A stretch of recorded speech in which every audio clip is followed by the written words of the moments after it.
So I have a confession because I've not been terribly well. I've found myself watching quite a lot of films that I've been meaning to watch for a long time and I've been putting them off. And one of them was Wish, and one of them was Strange World. Wish, I must say, I liked the plot. I hated the music. World is quite a different thing. I loved the film. It's absurd and nonsensical. It looks beautiful. The animation is sublime. There's a link between Wish and Strange World insofar as there's this character that has no voice and simply responds with gesture.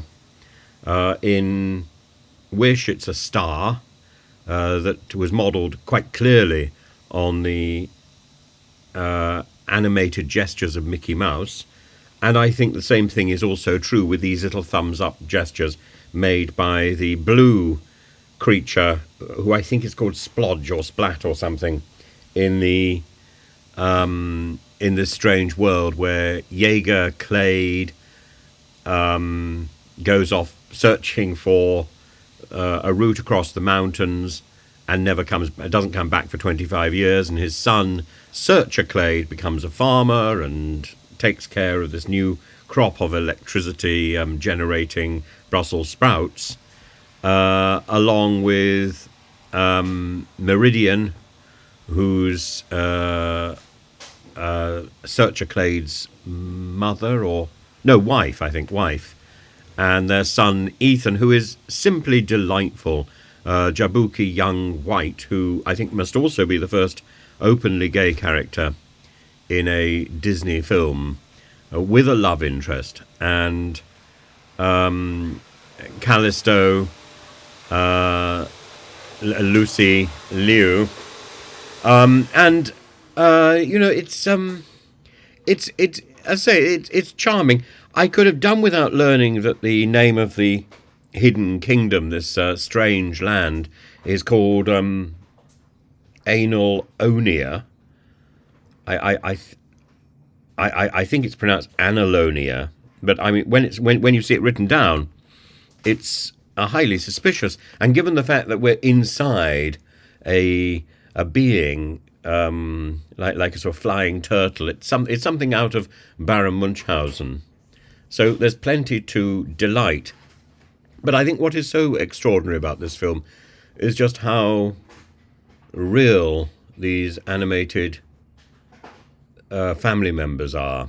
So because everything else was so much didn't have eyes and had to concentrate on these sort of large gestures, I think the animators and the developers were able to focus on the development and believability of the family, and it's back there with the sort of nuanced animation that you saw in Encanto, you saw to a certain extent in Tangled, and that brings back some of the nuanced 2D animation that was so significant in things like The Little Mermaid, Aladdin, and so on, and Beauty and the Beast. So I think Disney turns a corner with Strange World, and I think it's a good corner. It does a sort of retreat with Wish, but let's hope the Strange World aspects, perhaps without the magenta pterodactyls. Though I was quite happy with those, and with the tentacle purple grass, and with the slightly overworked plot complexities which make everything kind and coexistent and holistic. And it's like sort of big. What's the film? I can't remember what it's called. Big World or something. So much of this film is like aspects of Fantastic Voyage without Raquel Welch, and Fantastic Voyage was one of those films with Stephen Boyd, one of the few films with Stephen Boyd, who was one of the great actors who never quite did everything that he should have done because he died. That's right.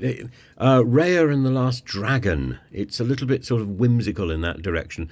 And I'm afraid I thought Raya and the Last Dragon was too twee to be watchable. Similarly, I think Avatar, in so many ways, has so many weaknesses, and this film revisits that spirit and does it better. Does it so much better.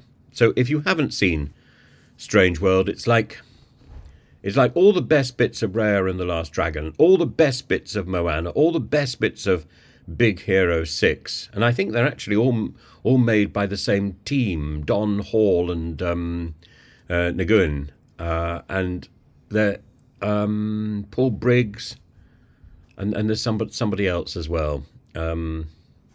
Carlos, somebody other. They're a good team. They're a little repetitive, but this is the best of what they've been doing, and it's good. It's very watchable, very watchable. Please check it out. As I say, ignore the name of the planet or the being. But I'm sure once I pointed that out, it's never really going to escape you, is it? Analonia.